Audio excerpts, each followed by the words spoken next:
Hello and welcome to Founders Amplified, where we spotlight underrepresented founders who are driving innovation and impact across various industries and sectors across the globe.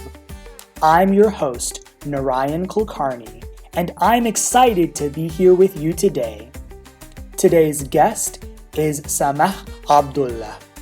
Samah Abdullah is the co-founder of Miyah, a digital platform using AI to connect water treatment and recycling companies globally. A computer engineer turned social entrepreneur, Samah launched her first startup at 19 and has since dedicated her work to sustainable water solutions and climate action. Her first venture, Water Money Saver, focused on raising awareness around water conservation and bringing water-saving solutions. Samah has led EU-supported programs like the Water Ambassadors Program and co-designed campaigns such as Every Drop Counts. She was honored with the She Goes Green Award at COP29 in Baku for her impact in the water sector. She is also a TEDx speaker and trainer. She has represented Egypt on international stages in Paris, Morocco, and Algeria. Samah believes in the power of experience to unlock human potential and drive lasting change. So, now that you know a little bit about Samah, let's dive in to the conversation. Welcome to Founders Amplified, Samah. Great to have you with us. How are you doing today? Well, I'm doing good, actually fantastic, and happy to be here. Amazing. Thanks for sharing. Again, and thanks again for being here. So to kick things off, I'd like to know a little bit more about your journey. So could you tell me a little bit more about what led you to become a founder, and if there were any moments or any experiences that shaped your decision to go on that path? Okay, so first question, what made me become a founder? Where to start? Okay, so I began my journey when I was 19, which was like 6 years ago.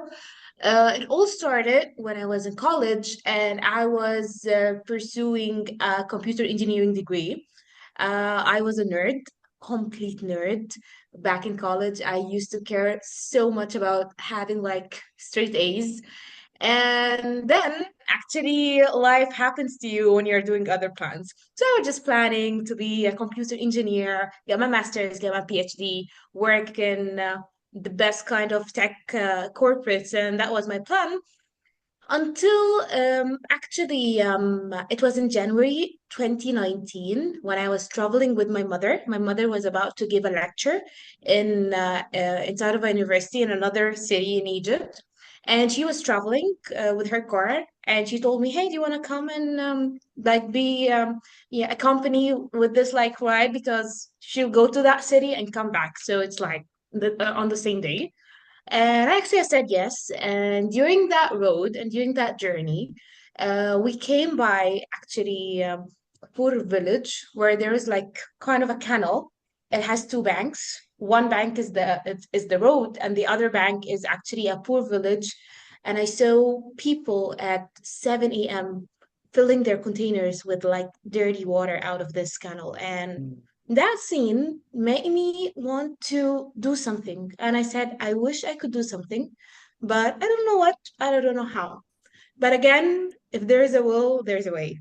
2 months later, I found a program that actually it was by HSBC and the British Council, and it's called Tatawar. Tatawar means to develop in Arabic, and it's actually a program that's happening across the MENA region to help actually students like age between like 16 to 20 years old back then to develop more of like entrepreneurship skills and also to develop ideas towards water scarcity.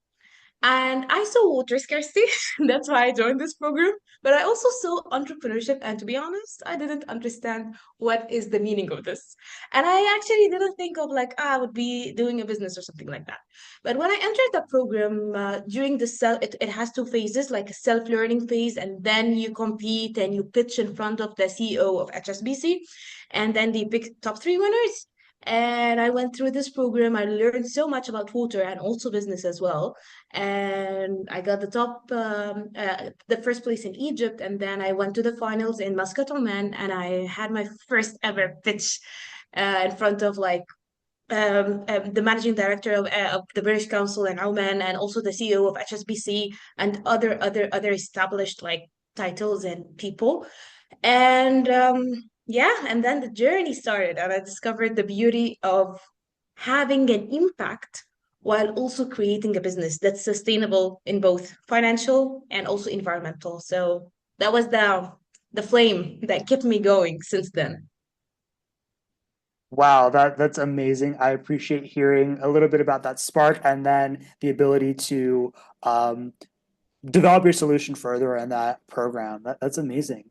Now, I'd like to dig a little bit deeper because I heard you, for example, mentioning about being from Egypt, seeing this in Egypt, but also, of course, it sounds like you've had career as well as like learning experiences that have gotten into that. And so I'm curious, are there any particular aspects of your story, your identity, maybe, for example, like again, from where you're from, how you identify, or other like experiences that you bring that you believe give you a unique perspective as a founder in solving your the particular challenges that you're working on? Okay, I hear you. So actually, I started when I was young and I looked even younger. So it was, and the water sector in Egypt is pretty serious. So water sector in Egypt, it's male dominant, and also you need to be a male with a white hair. The more white hair you have, the more respected and heard you will be. So unfortunately, I don't have white hair. I have bangs. That was an obstacle. And also things like, oh, you're so young. Oh, how cute. I've always heard that. And I was like, okay, how cute. So I worked on myself so much and about how my content and my knowledge and my skills.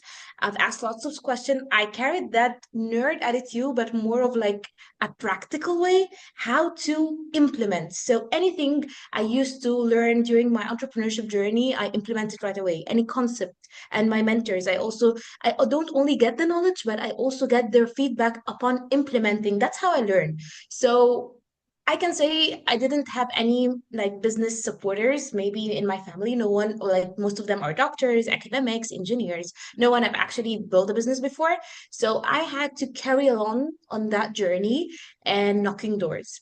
And like one of the main aspects, and especially in my country, there were like actually lots of barriers, but also lots of supporters. Like I have I was actually privileged to have mentors to guide me with their experience and their knowledge because I was very young, but I had passion, I had energy. But again, energy and passion without knowledge and experience, it's like spinning the wheel. You're not going anywhere. You're just like doing efforts that's being distributed like in different places. So the integration of all of these efforts won't lead you to anywhere. So actually having this kind of knowledge and guidance helped me a lot in my journey. I made lots of mistakes, but if there is like one aspect or one most important thing about like my founder my journey as a founder is to keep exploring, to keep taking risks, and don't think so much. Don't do analysis paralysis, especially if coming from an engineering background. We always do analysis, but sometimes overthinking and over planning leads to doing nothing. So it's mix of planning and execution, mix of agile way, especially for young people. You have to keep learning and getting new experiences. Not it doesn't matter the results or the milestones at the very beginning. What's truly important is how you develop your mindset along this journey. Crucial. That's my one most important aspect, to be honest. I see. Thanks for sharing. Something that you shared, and I would like to go a little bit deeper on, was it sounds like when you're in the water industry, there were a lot of people who had a lot of experience. It sounds like there's a lot of emphasis on wisdom, existing knowledge. But what you're doing with Maya, it sounds like, is very, very creative or different. So I'm curious, within the context of the water sector, how is your approach? Would you say a bit different or unusual? And also, I would say in the broader sense within the climate sector, because, and I say this because I mentor climate entrepreneurs, climate startups, I have not mentored as many people who are working in water specifically. So I would love to hear your thoughts on both. How is Maya unique in the water sector, but also in the climate sector more broadly? Okay, so let me just give me this intro. Along my journey, I've met my co-founder, who's also he's a co-founder of Maya, and he's more of like the technical side, and he has an amazing network and amazing expertise in the water treatment sector. Also, like his family owned a water treatment contracting company, which actually like with Maya, I've dig deep more into the details, like what's happening in the water treatment and how crucial actually the water treatment in the water sector. So before telling you what we do in Maya, let me first explain the concept of water treatment. So I help you and my audience, our audience right now, to understand what we do with a better scope. Yeah. So water treatment is the process of changing water and removing the pollutants inside of the water to make it usable. So let's, for example, water in the rivers. There's like lots of pollutants inside these waters. So it needs treatment in order to be drinkable or even usable into our like skin and doesn't bring any diseases. And also water needs to be treated in order to be used in agriculture. The same goes for industrial sector. Water needs to be treated sometimes before entering the factory or the production line and after in order to treat the wastewater before disposing it into like say the rivers or oceans or Niles, or even further you can recycle it, and that's the kind of the closed loop or the sustainability factor where factories or farms actually recycle the water in order to be used, and also real estate developers. So when I talk about water treatment, I talk about water desalination, getting seawater to be drinkable. I'm talking about wastewater treatment. I'm talking about water recycling, and I'm talking about anything that like makes the water be usable for human use or like animal use or even for a specific purpose use. That's water treatment. What we do in Maya, we have a digital procurement tool. What's procurement? It's purchasing. It's through submitting quotations, submitting proposed request for quotations, which is RFQs, and receiving quotations based on specific needs. So we have that digital procurement tool that allows the contractors, the one who builds the water treatment units, whether for factories, real estate developers, or farm, in order to resource the water treatment components like pumps, UV systems, RO membrane, which huge components to be honest, in a practical way, efficient way, lower cost, minimal efforts, and less time, with also preserving the same quality because these components are extremely technical and extremely crucial. So the process of resourcing it is actually very critical, and we are helping in making it more efficiency. Also, the cost of the water treatment component itself is considered to be 70% of the whole project. So we are also targeting like 70% of the total cost. We're making it more sustainable, more efficient. So that's what we do in Maya as technical part. What's the impact of that? When the contractors are actually resourcing the components with better prices and less effort and time, and also with a short quality, we're preventing any like let's say operations hustles or even operational problems if the part is not working or the whole water treatment plant stopped working and the output water can be polluted or hurt people. We're preventing this. Also, if we're decreasing the cost itself, we help also in decreasing the over cost of the total water treatment project, which also helps in decreasing the cost of water, especially let's say for factories or for farms, etc. And also, we're giving like some of our suppliers are also promoting for efficient and sustainable components to be used instead of other components. That helps in saving energy. So we're saving also carbon footprints because each part needs kind of energy and energy efficiency, etc. So that's what we do in this sector. So that's how we do it.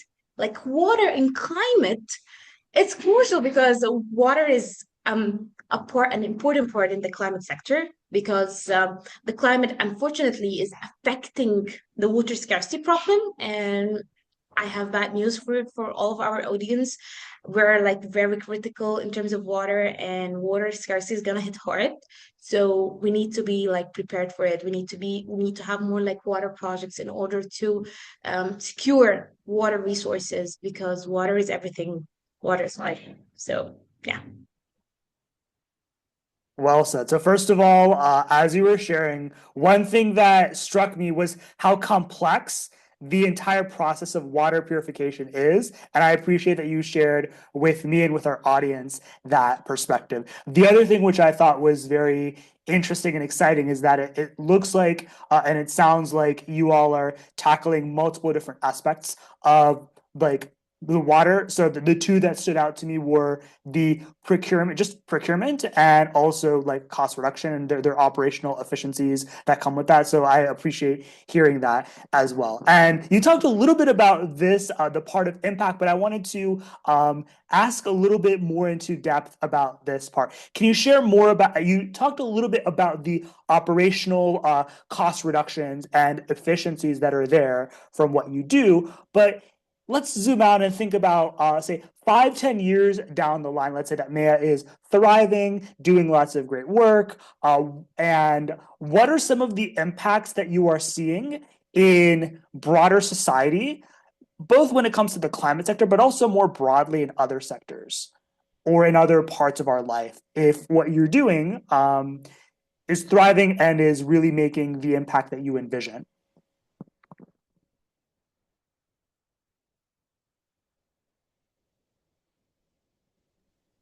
Okay, so I will talk about this part specifically because I will carry forward from like my the end of my answer, like so the previous question. Water is in everything. So in every sector, in every industry, there is water. So it actually is being it's if you looked at the supply chain or the value chain of any industry, there is water in it somehow. Like it's in everything. Like imagine a life without water. It's in the production of our clothes and our like food, even in every material. There's the water factor. So there's kind of like the butterfly effect when it comes to water, but we're kind of like focusing on the root itself, and then impact follows by. So let me give you just more of like an example so we can bring like to make it more tangible even from the audience because I understand the technical part. I even spent some time learning about the technical part and asking lots of questions. So yeah, so let's first imagine like there is a factory who's let's say is producing medicine.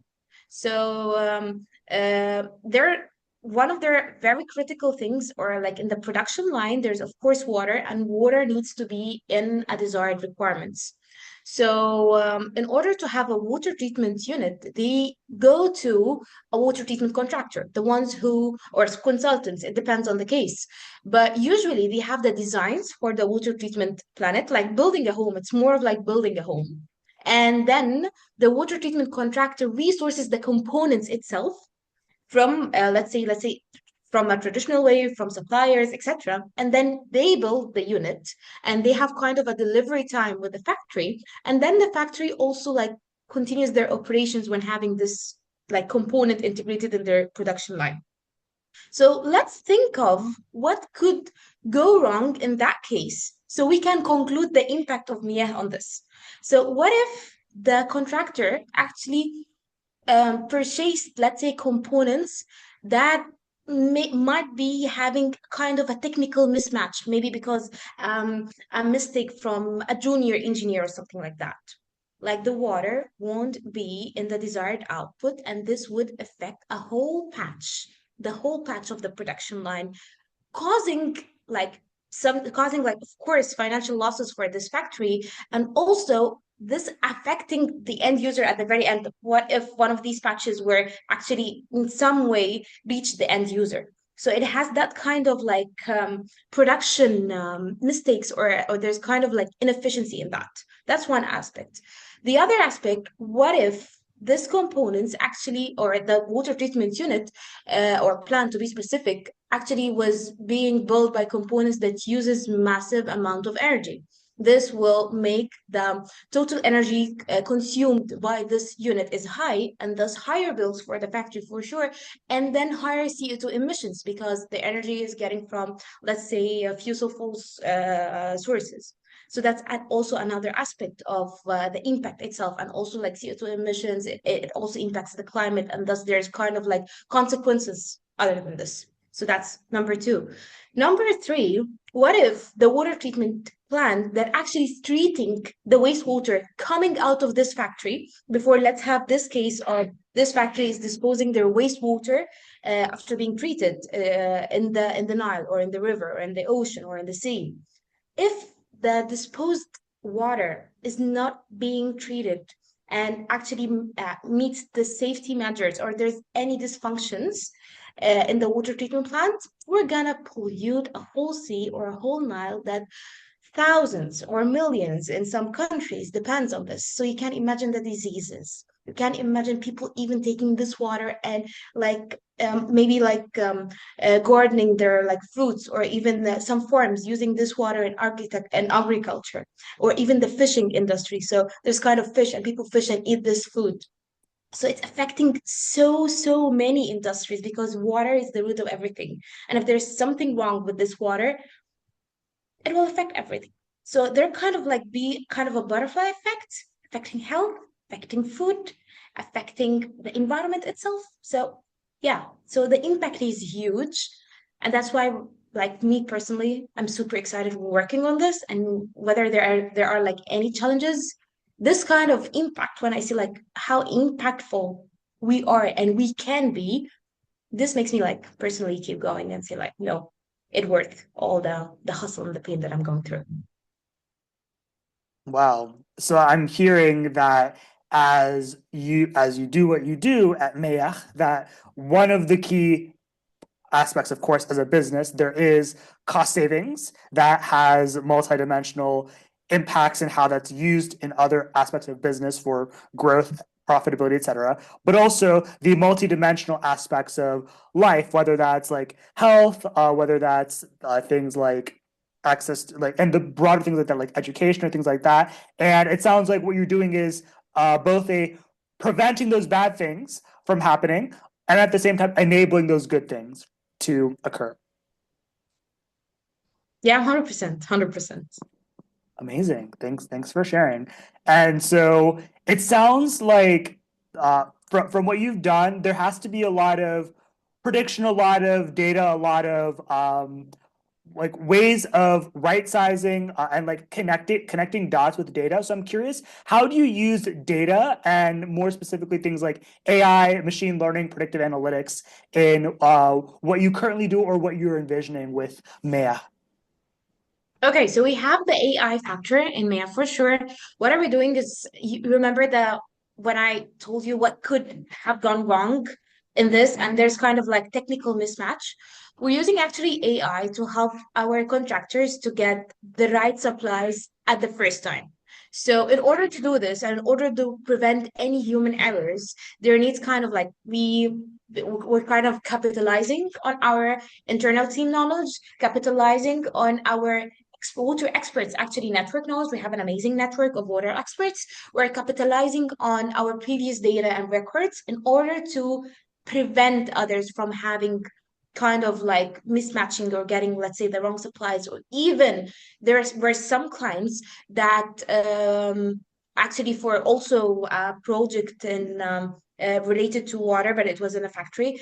They were requesting a component and then when we knew the use case of this component, we told them like, guys, this won't work out. Like, we're preventing you time and losses. Like, this component you're requesting, and with this criteria of water that has this kind of chemicals inside, on the long term, this won't give you a correct like readings. So we prevent lots of mistakes. We're like being proactive, not reactive. So that's one of the main things that actually we use, like kind of AI and all the tech part, and also coming from computer engineering. When I hear like tech and AI and data analytics, that's candy to my ears. Like, here comes my role. So yeah, technology, it's not the end, it's means to the end, and that's how we are making it a means to our purpose and to our impact. So yeah, in order to accelerate scale to also scaling the impact and also minimizing the human error factor.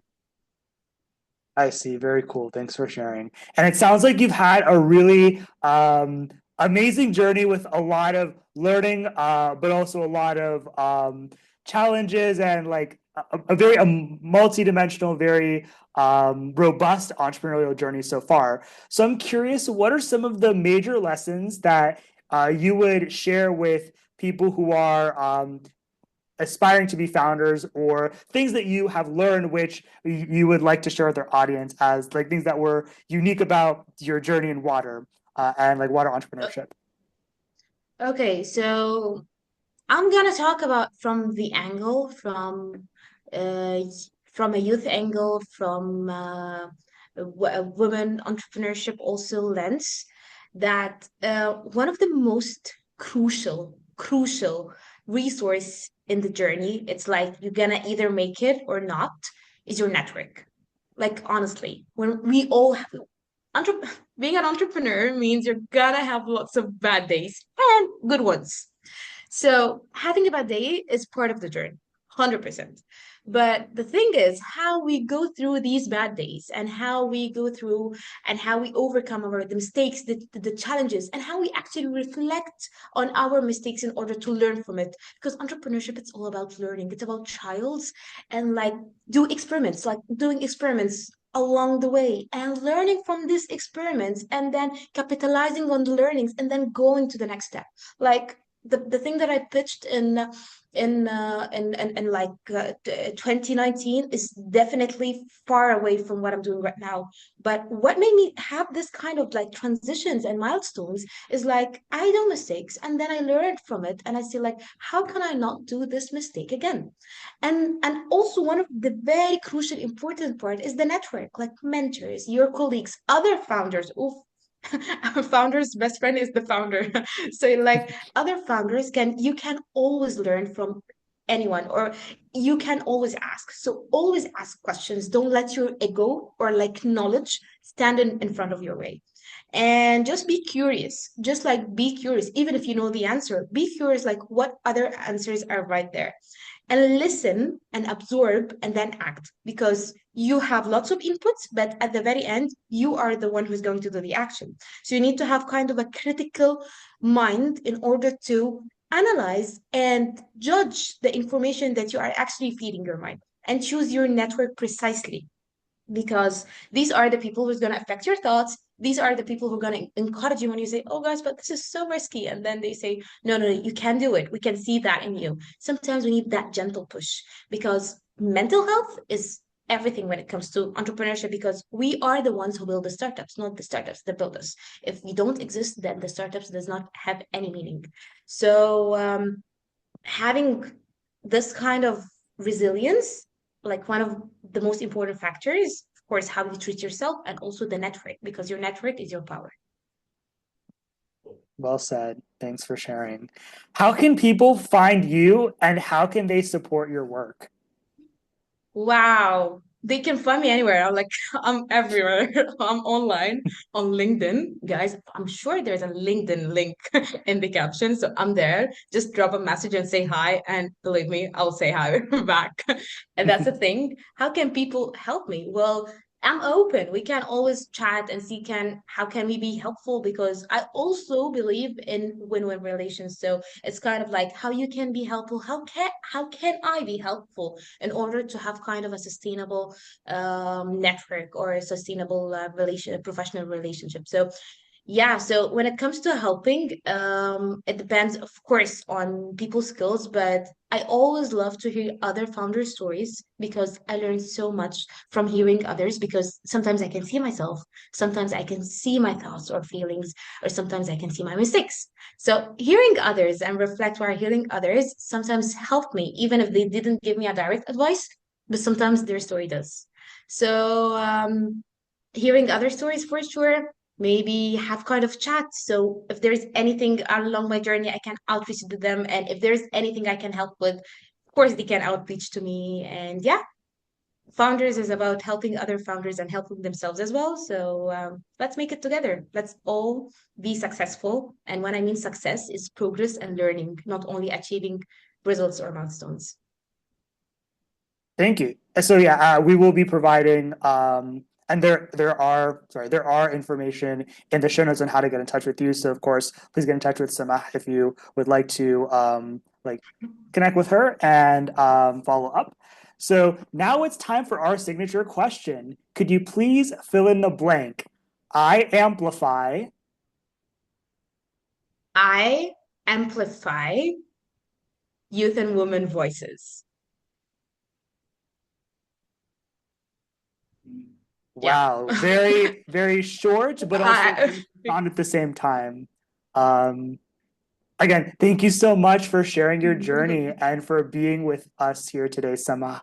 It was really cool to hear about your journey and a little bit more about what you're doing with Maya and just your perspective on whether a lot of different things, for example, water, for example, impact, and also, for example, I love what you shared about networking as examples.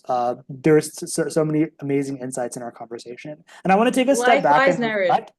Yeah, I want to take a step back Likewise, and Naren. reflect Really. on like the conversation and like so first of all, I really appreciate I was first of all, I just want to celebrate you for being an entrepreneur in like a really important space. I think that it's always people who are doing working in climate are doing really amazing things. Something that really struck me from this conversation was I love how you explain the process, but also educate in a way that is very insightful and very meaningful for, as someone who does not have deep expertise in the water space at all. I have, of course, mentored, supported entrepreneurs in the space, but like to your point, when supporting them, it was interesting and challenging for me to learn about some of these things. But I appreciate how, at least in this conversation, also, I know we've had conversations outside of this, but in this conversation especially, I appreciate how you've gone ahead and explained that in a very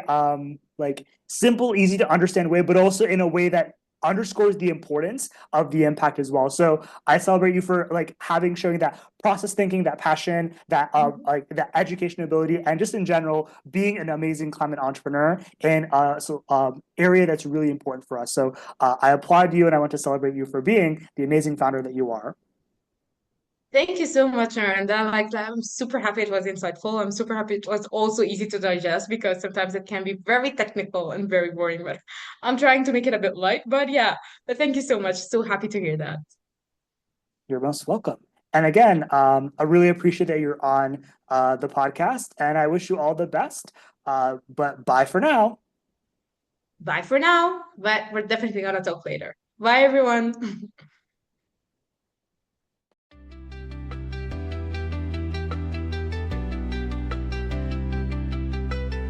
To our listeners, thanks for tuning in to this episode of Founders Amplified.